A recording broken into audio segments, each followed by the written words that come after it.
Arriver à capter l'attention et la bienveillance du public est un problème majeur pour les orateurs. Comment commencer un discours? Comment arriver à capter l'attention de notre auditoire de telle manière à ce que les personnes nous écoutent toutes et pas seulement celles qui sont placées au premier rang ou celles qui sont polies? Pour la plupart d'entre nous, commencer un discours est un véritable casse-tête. Quels sont les éléments d'une bonne accroche? Qu'est-ce qu'il faut dire et qu'est-ce qu'il ne faut pas dire? Comment faire en sorte que l'attention soit captivée dès les premiers instants? C'est également un facteur de stress certain. On se dit, j'ai fait peut-être tout ça pour rien, j'ai effectué tout ce parcours et toutes ces recherches pour rien parce que personne ne va m'écouter. Plus grave encore, vous êtes chef d'entreprise ou cadre et vous avez un message important à faire passer à vos collaborateurs et vous vous désespérez parce que le message entre par une oreille et sort par l'autre. Vous n'arrivez pas à vous faire entendre et cela est désespérant. Il va sans dire que ce n'est pas donné à tout le monde de se faire écouter. Certains ont un charisme naturel et d'autres ne l'ont pas. Alors, autant apprendre les bonnes clés pour arriver à bien faire passer son message. Il faut savoir qu'une bonne écoute, une bonne attention est générée par une bonne accroche, c'est-à-dire par les premières phrases que vous allez prononcer et qui vont être déterminantes pour la suite de votre discours. En effet, selon une étude de Bert Dekker, le cerveau forme une première impression sur une personne au bout de 2 secondes seulement. Et au cours de ces 2 secondes, le cerveau crée 50% de l'image qu'il se fait de la personne. Et ce sera lors des 4 minutes suivantes qu'il complétera son idée sur elle.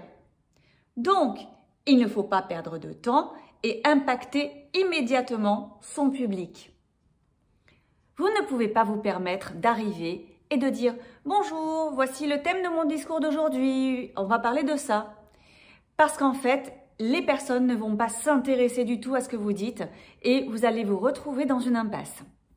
C'est ce que j'ai voulu vous signifier à travers le petit sketch humoristique qui précède. En effet, l'oratrice arrive, elle débarque sur scène, elle ouvre ses papiers, elle commence à parler et en fait, elle se rend compte au bout de quelques secondes que personne ne l'écoute. Elle essaye plusieurs stratégies qui évidemment sont rigolotes, elle écarte les bras, elle fait coucou, elle lance des avions en papier, etc. Mais en fait, elle n'a pas la bonne approche. Elle ne sait pas comment il faut faire pour capter l'attention de son public. Et c'est ça, en fait, qui est primordial pour commencer un discours et c'est ce que je vais vous apprendre aujourd'hui. Alors, avant de vous présenter les clés pour bien commencer un discours, je vais tout d'abord vous parler des 3 erreurs majeures qui peuvent complètement polluer le début de votre discours. Commençons par la première. Il s'agit de se présenter trop longuement. Le public n'est pas venu pour entendre votre biographie.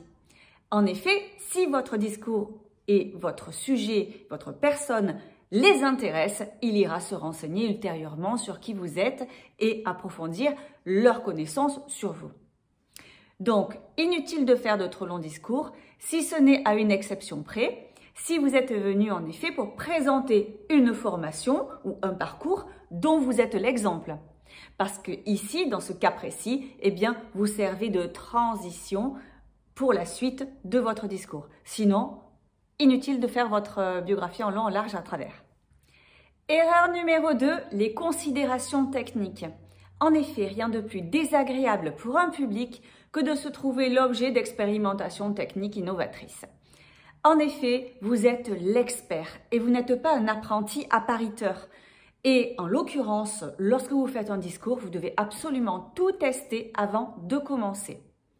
Si toutefois une erreur vous a échappé et que vous êtes en panne de quelque chose et qui a trait à la technique que vous ne maîtrisez pas, eh bien vous avez deux possibilités.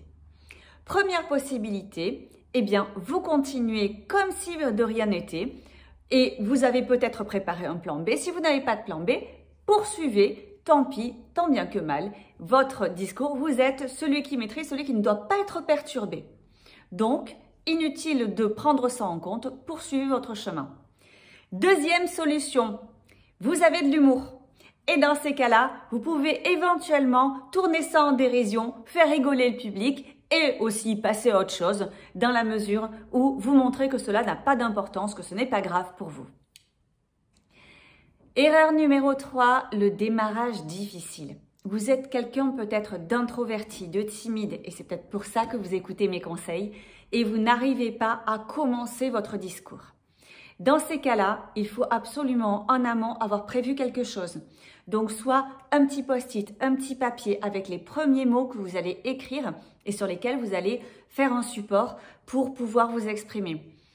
Rien de pire pour un public d'avoir un orateur qui commence par bafouiller, par se mélanger les pinceaux, par dire pour combler les vides et dans ces cas-là, il va décrocher immédiatement. Donc, préparez-vous. Préparez un petit topo, apprenez-le par cœur ou gardez un petit support pour pouvoir démarrer fortement et de manière impactante. Je vais vous indiquer maintenant les 3 façons pertinentes de commencer un discours et d'accrocher votre public dès les premières secondes.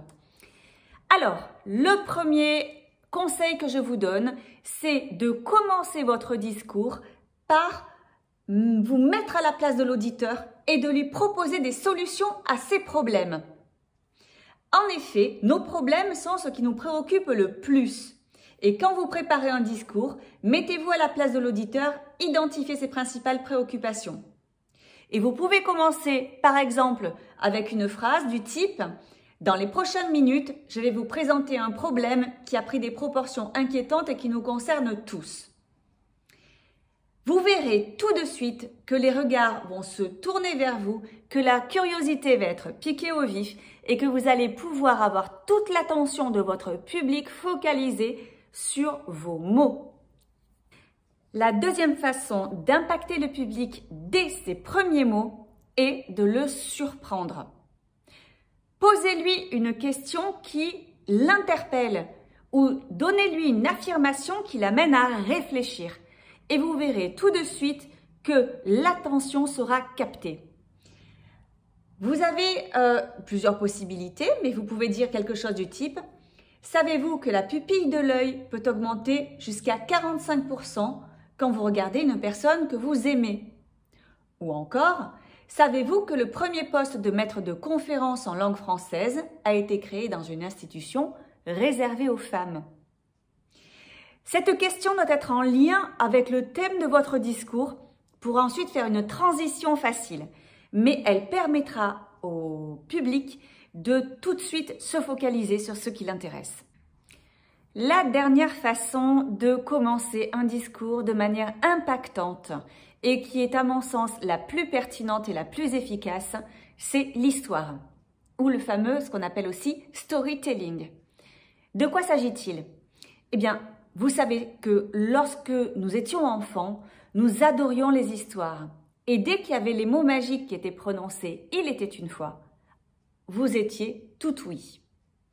Et bien là, c'est la même chose, sauf que vous n'allez pas commencer comme un conte de fées, mais vous allez prendre des affirmations du type « Quand j'avais 17 ans, j'habitais tel endroit et j'avais coutume de… » Ou encore « La semaine dernière, j'étais avec mes enfants et il m'est arrivé ceci ou cela. » L'idée n'est pas de développer votre biographie, évidemment, hein, mais c'est de commencer votre discours de manière pertinente, impactante et de développer tout de suite l'attention dont vous avez besoin. Alors, maintenant à vous de tester les 3 techniques. Je récapitule. Première technique, se mettre à la place du public. Deuxième technique, lui faire une affirmation, une question qu'il surprenne. Et troisième technique, le storytelling. Vous allez essayer de trouver 3 amorces pour commencer votre discours et de voir celle avec laquelle vous êtes le plus à l'aise. Et n'hésitez pas à me faire des retours sur ma vidéo YouTube et je vous donnerai plein de conseils pour poursuivre. J'espère que cette vidéo vous a appris plein de choses. En tout cas, n'hésitez pas à me suivre sur ma chaîne YouTube en vous y abonnant, mais également en téléchargeant mon e-book qui vous permettra d'apprendre 5 secrets pour prendre la parole en public sans stress. Je vous assure, c'est vraiment de super astuces. N'hésitez pas, moi je les ai développées, ça m'a donné vraiment confiance en moi. J'étais quelqu'un de timide et j'ai dépassé tout ça pour arriver à faire mes discours en public. Je vous dis à la prochaine fois et passez une excellente semaine. À la semaine prochaine pour de nouveaux conseils.